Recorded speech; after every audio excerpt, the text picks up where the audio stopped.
Malapit na ang exam at ang mga estudyante tarantang-taranta.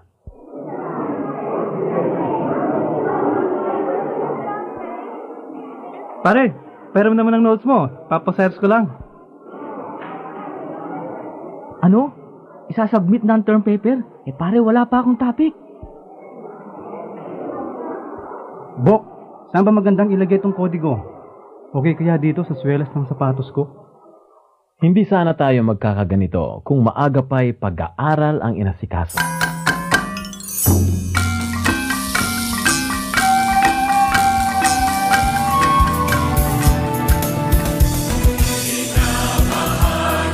Si Cristo sa radyo para sa mundo. Ibinabahagi ang kanyang mensahe sa ligaw. Naimbaga damag. Mapyanga dumog. Pahad ni damag. Mabuting balita. 1143 DZMR Missions Radio. Si Cristo sa radyo para sa mundo.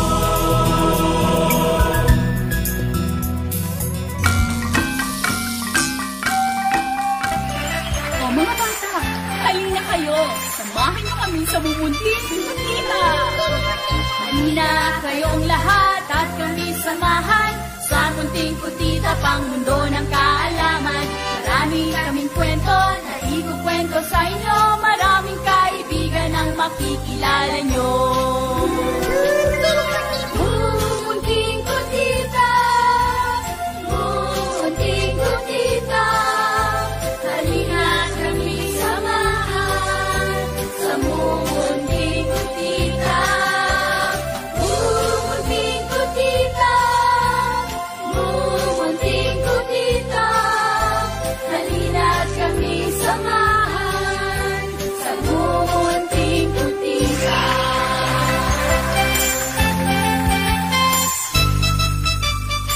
Hello mga friendship. Magandang araw po sa inyong lahat. Dito na naman kayo. Galit ka ba, Ken? Hindi naman. Naibili naman po ang inyong mga kaibigan na magpapasaya sa inyong buong araw. Dahil super ganda po ng adventure na pininipre ng buong MK Force para po sa inyong lahat. Oo nga, Tuknoy. At actually, excited na nga ako sa adventure natin ngayon. Kaya bigyan na natin ng clue ang ating mga listeners. Heto mga friends, kung kayo'y bibigyan ng isang kahilingan, ano sa tingin nyo ang hihilingin nyo? Uy, ganda yan na. Oo, kaya ng question mo. Grabe, ikaw, Tuknoy, ano naman kaya ang hihilingin mo? Ano nga kaya? Gusto ko magkaroon na ng world peace. Gusto ko magkaroon ng world peace. Ka ba? Ha? Hindi, gusto ko nga bakit world peace? Igulo-gulo na eh. Kaya bumaba ng presyo ng bigas. Ako naman, Tuknoy, gusto ko pumunta ng Disneyland para makita ko si Mickey Mouse tapos si Minnie Mouse. Bakit nakakabahin mo ba? Si Makoy naman ang tanongin natin mga friends. Ano kaya sa kanya? Ako, gusto ko. Sana bigyan ako ng maraming pagkain. Ano na nga ba? Talaga mahilig na pagkain ito. Baka batyo yung mga gusto niya. Oh, ikaw naman, Candy. Makoy, ako naman gusto ko ng maraming toys. Wow! Oo, yung mga toys. Di ba ang dami-dami na niyang mga bag tsaka toys sa bahay niyo eh. Sinashare ko naman sa inyo mga... Ganun. Gusto ko pa ng maraming toys. Oo. Ayan mga friends, kayo naman na mag-share ng inyong mga kailingan. I-text niyo lang po sa aming MK number. Ito po ay 0920-594-1049. 0920-594-1049. Kaya mag-text na po kayo at mag-share na po kayo sa amin. Kaya kung gusto niyo pong makilala ang taong humiling ng isang napakagandang kahilingan sa Panginoon, tumutok lang po kayo.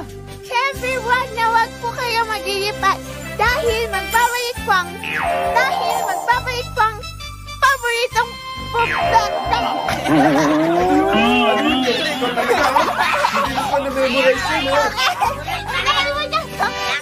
Dahil magbabalik po ang inyong paboritong programa.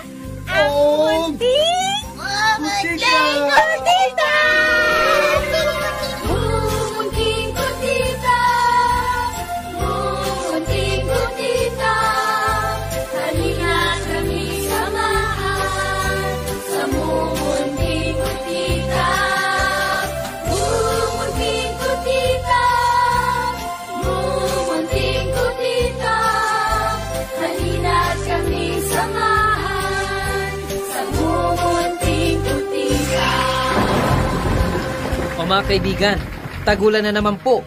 Madalas na naman po tayo makakarinig ng malalakas na kulog at makakita ng matatalim na kidlat. Alam niyo po ba na mayroong mga iba't ibang panganib na dala ang kidlat? Kaya nga po, dapat ay mayroon tayong sapat na kaalaman tungkol dito dahil pwedeng-pwede kayong maihaw sa kidlat. Kaya narito naman pong muli ang katanungan ng bayan. Safe ka ba? Safe ka ba? Safe ka ba? Safe ka ba? Safe ka ba?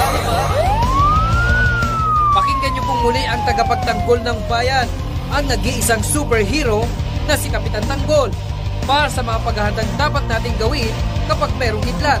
Pasok! Listen up, yo. Because Kapitan Tanggol is here now. Here we go!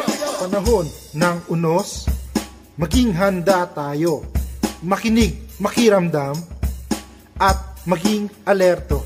Ihanda ang pangdepensa at iba pang kailangan nang tayo'y makaiwas sa anumang kapahamakan.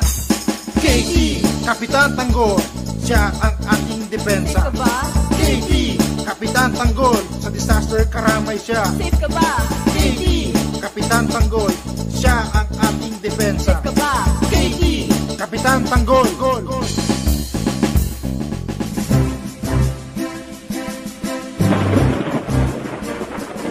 Makakaiwas po tayo sa malagim na trahedya kapag tayo po ay laging handa. Kapitan Tanggol po para sa Safe Ka Ba program.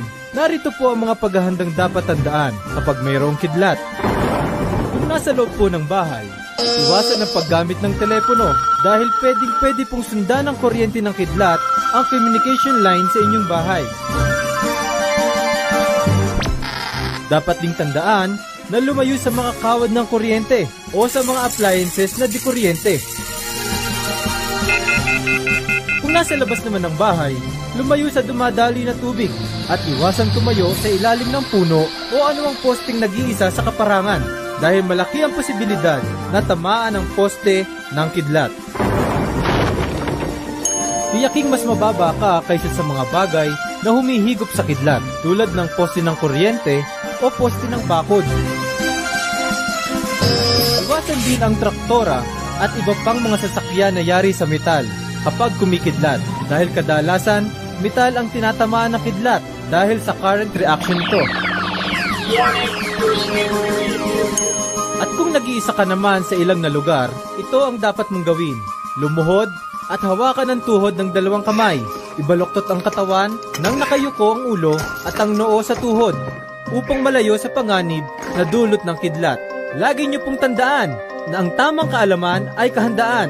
Ito po si Kapitan Tanggol na lagi nagpapaalala sa inyo, safe ka ba? Hanggang sa muli, paalam! Lagi po sana nating tatandaan ang mga tamang paghahanda kapag mayroong kidlat upang makaiwas sa malaking panganib. Kung meron pa kayong katanungan tungkol sa Safe Ka Ba program at para lagi maging handa, i-text nyo lang po ang numerong ito, 0920-594-1049. Ito po ay 0920-594-1049. At kung nakatulong naman po sa inyong buhay ang Safe Ka Ba program, maaari nyo rin po itong i-text sa amin o tumawag sa numerong ito, 0920-594-1049.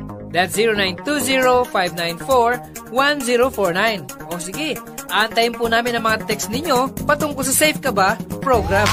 Safe Ka Ba? Safe Ka Ba? Safe ka ba? Safe Ka Ba? Safe Ka Ba? Ang paalala pong ito ay mula sa Cordillera Regional Disaster Coordinating Council, Office of Civil Defense, Transworld Radio Philippines at ng himpilang ito.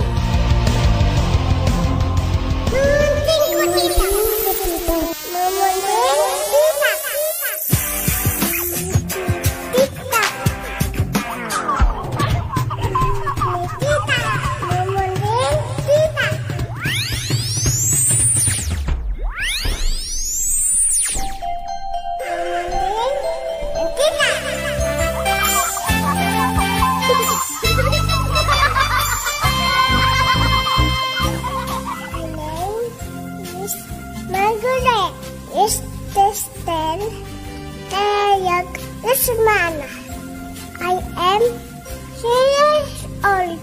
Marami po akong tuntunan sa mamutitap. Kaya, next na. Friends, hali na kayo. Kinig kayo ng mamunding kitap.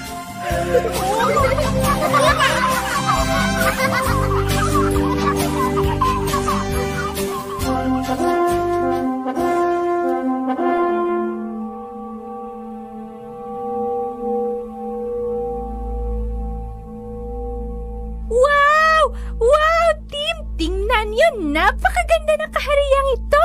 Super duper. Wow!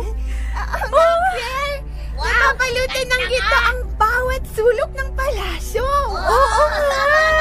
Grabe! Super yaman naman pala si Haring Solomon. Siguro, kayamanan ang hiniling niya kay God, kaya super yaman siya. Siguro nga, kapangyarihan o kaya naman, mataas na itong kunin. Kaya, tingnan nyo, isa siya sa matagumpay na hari. Ay nako, Tim, hindi kaya. Kaya nga tayo pinadala dito nila Faye at Mobisi para alamin natin kung ano nga talaga ang hiniling ni Haring Solomon kay God. Ganon? Oo. Diba? Ay, puntahan na natin siya. Halina kayo, tara na. Sige.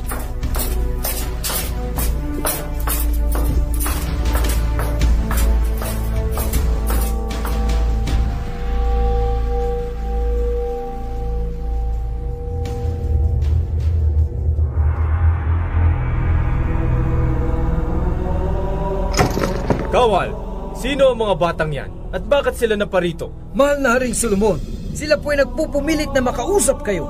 Hali kayo, lumapit kayo. Sino kayo at ano ang kailangan ninyo? Hello po, Haring Solomon. Hi, kami po ang MK Team. Yes!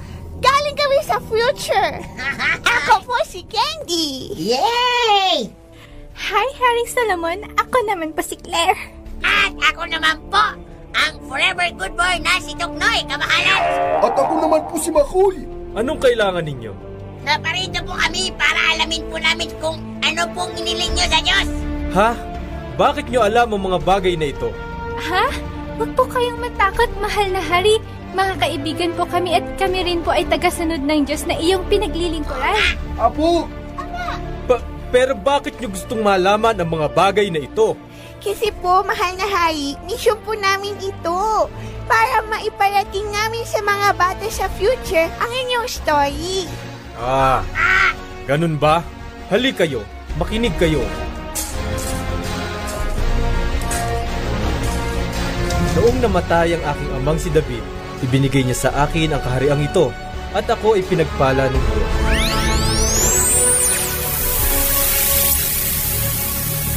Solomon, gumising ka. Aba, kinakausap ako ng Panginoon. Dahil ikaw ay labis kong kinalulugdan, ikaw ay pagkakalooban ko ng anumang naisin. O Diyos ko, ako po ay naririto at nakikinig sa iyo. Hindi ko po gusto ng kayamanan at karangyaan. Kung gayon, Solomon, ano ang nais mong ipagkaloob ko sa iyo? Ang nais ko po sana ipagkalooban niyo ako ng isang pusong maunawain, magaling at marunong kumilala ng masama. Ikinalulugod ko ang iyong kahilingan, Solomon. Yamang hindi ka humiling ng para sa iyong sarili, ng mahabang buhay, kayamanan o kamatay ng iyong mga kaaway, ipagkakaloob ko sa iyo ang iyong kahilingan. bibigyan kita ng karunungan na walang kapantay, maging sa mga nauna at susunod pang mga hari. Maraming salamat po, Yahweh. Maraming salamat po.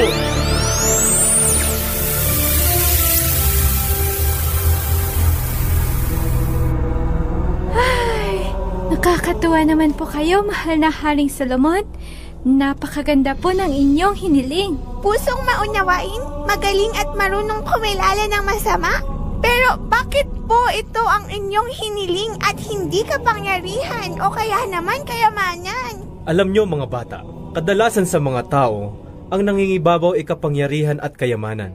Subalit mayroong mas higit pang mas mahalaga sa mga bagay na iyan. Kung ganun po, ano po yun, mahal na hari? Dahil higit pa sa kayamanan at kapangyarihan, nais kong maging banal sa harapan ng Diyos at maglingkod ng matuwid sa kanyang kaharian. Ang ibig po bang sabihin ay hindi po talaga karunungan ang inyong hiniling sa kanya? Ang pagkakaroon ng pusong dalisay at karunungang malaman ang masama at mabuti? Tama ka, Makoy. Dahil ang iyong pagkatakot sa Panginoon, ito ang pasimula ng karunungan. Aba, bakit napakadaming tao?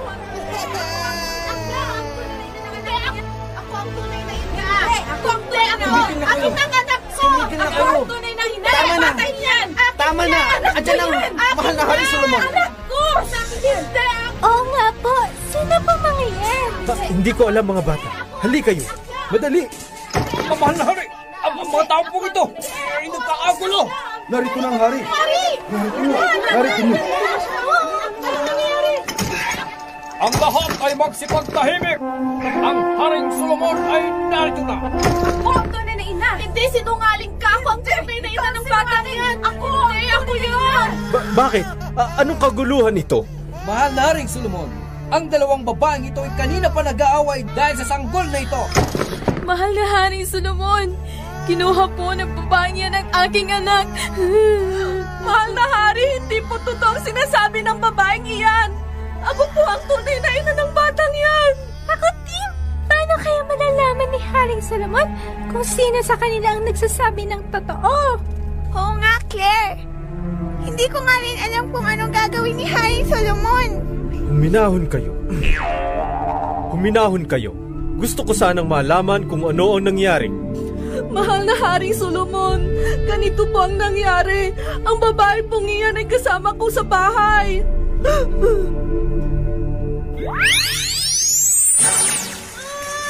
Kaya mo yan, sister! Ayaw po! Kaya mo yan!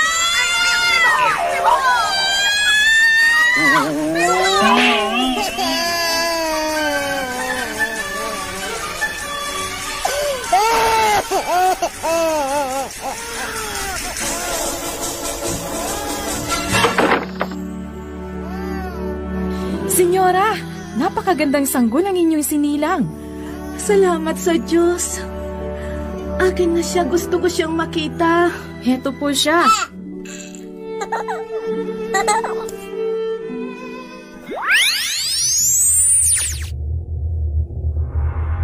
Pagkatapos po ng 3 araw ay nanganak din siya. Isang gabi ay nadaganan niya ang kanyang anak. Ha? Anong nangyayari? Bakit hindi humihinga ang aking anak? Hindi ito maaari. Ipapalit ko na lang siya sa anak ng senyora. Hindi naman niya ito malalaman.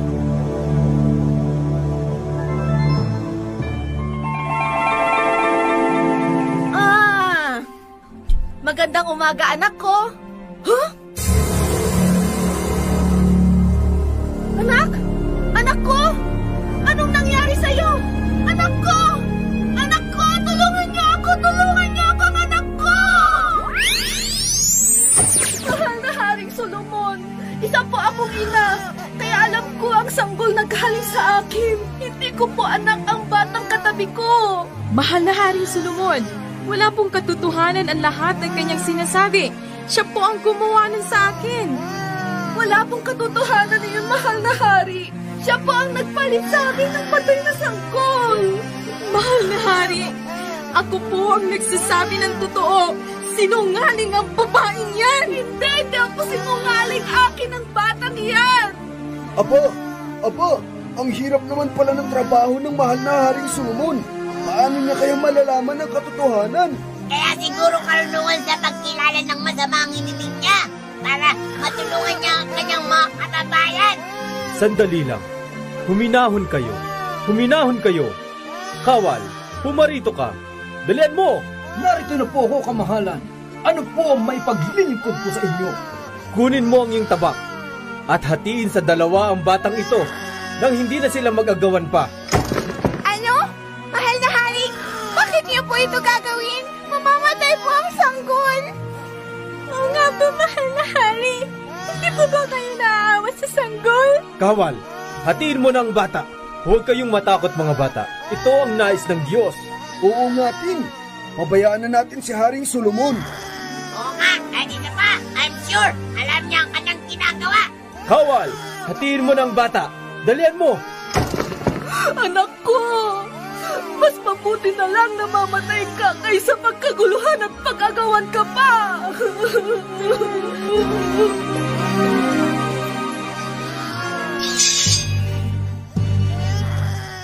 Eto na! Hahatiin ko na ang bata! Eto na! Candy, takpan mo ang iyong mata. Huwag mo titignan. Kawawa naman siya. Ito ba talagang tamang paraan? Wala namang iba? Oo nga, bakit naman napakalupit? Ayoko na, tara na, uwi na tayo. Huwag mga bata. Nais kong makita ninyo ang pangyayaring ito. Eto! Itataas ko na ang aking tabak! Eto na! Hahatiin ko na ang bata! Eto na!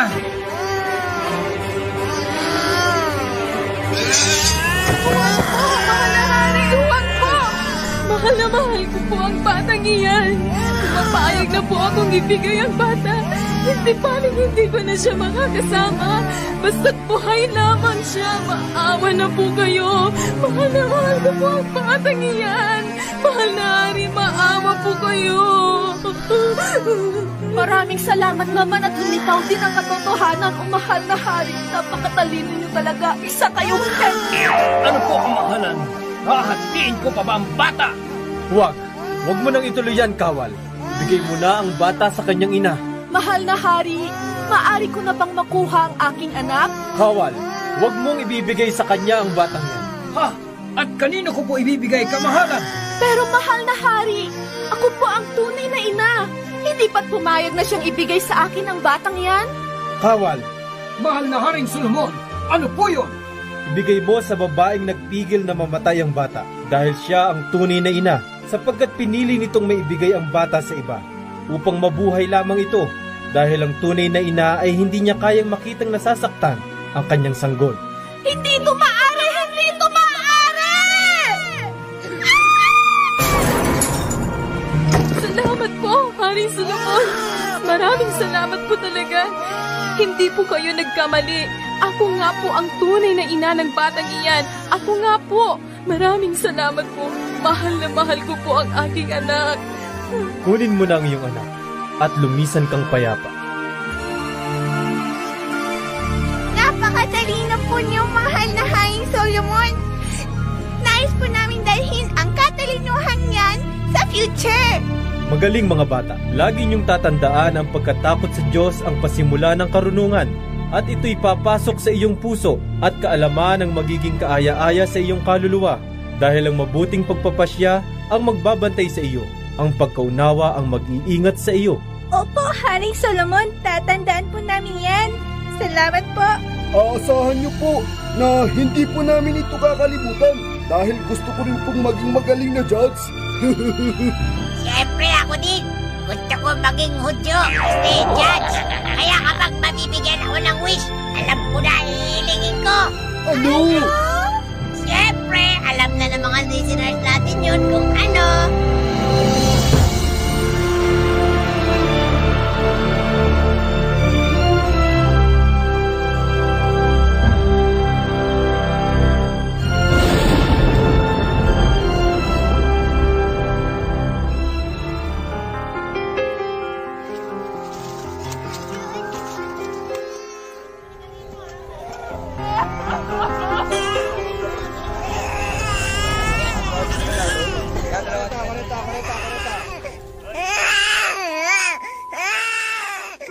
Ang hirap po sigurong mawalan ng magulang, magbungkal ng basura para may makain.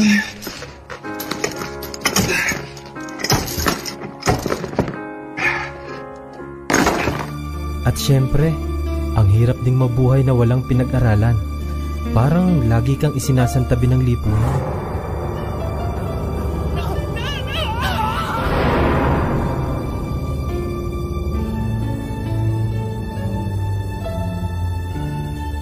Kaya nga po tinatawagan po naming lahat ng mga magulang, kabataan at lahat ng mga may pusong handang tumulong sa kanila.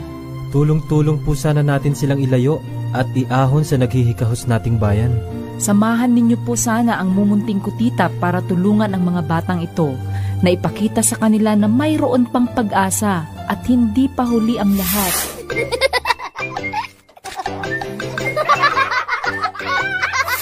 Sama-sama po sana nating ipadama sa kanila ang pagmamahal ng bawat Pilipino at lalo na ang pagmamahal ng ating Diyos.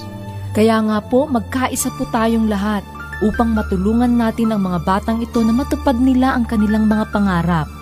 Abutin po sana natin ang mga kamay ng mga batang nagmamakaawa at nanglilimos ng kaunting pagmamahal sa atin.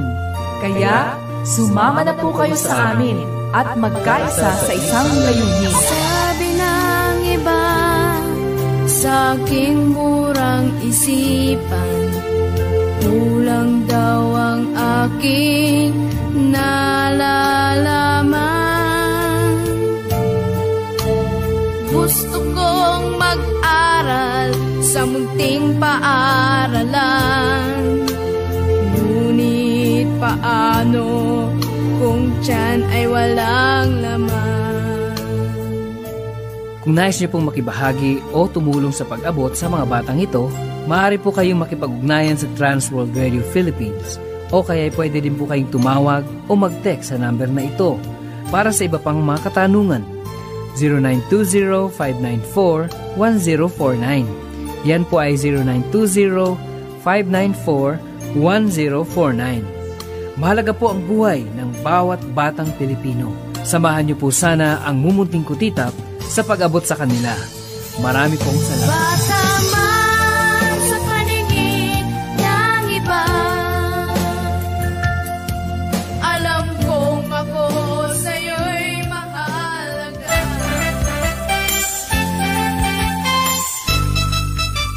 Mga friends, marami pa kayong natutunan sa adventure natin ngayong araw? Sana po ay huwag na huwag ninyong kakalimutan ang sinabi ni Haring Solomon na matatagpuan po sa Proverbs 1 verse 7. At sinasabi dito na ang takot sa Panginoon ang pasimula ng kaalaman at ang karunungan at turo ay inahamak ng angal. Kaya mga friends, kung nais nyo ng katalinuhan, pwedeng-pwede po kayo magkaroon nito. Tama! Gawin na po natin ang hiniling ni Haring Solomon. Siyempre, ito po ang una nating dapat gawin. Kailangan po nating magkaroon ng isang pusong maunawain. At ang sinabi ni Haring Solomon, dapat meron tayong takot sa ating Diyos. Oo, ayun mga friends, sana po ay napasaya na namin. Ano yun? Ano yun, Candy? Ikaw talaga, ha? Sana naman po ay napasaya na naman ng kayo. Parang ganyan.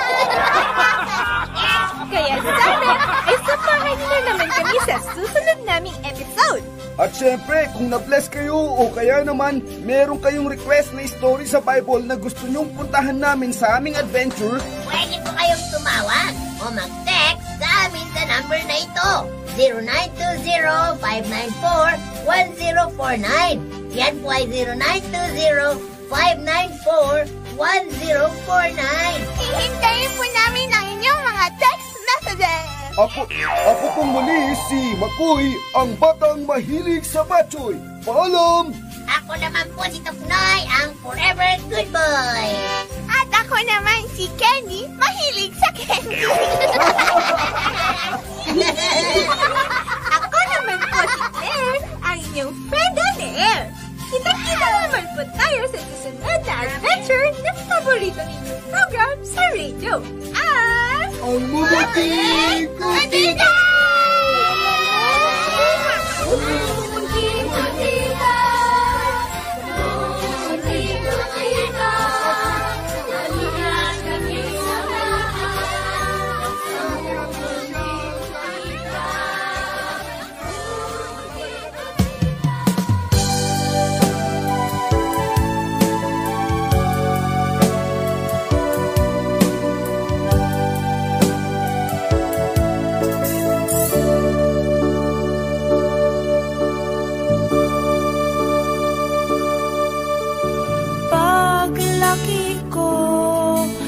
Gusto ko'y maging isang pulis, humawak ng baril at tumakbo ng mabilis. Paglaki ko, ang pangarap ko'y maging doktor. Suot ko ay puti,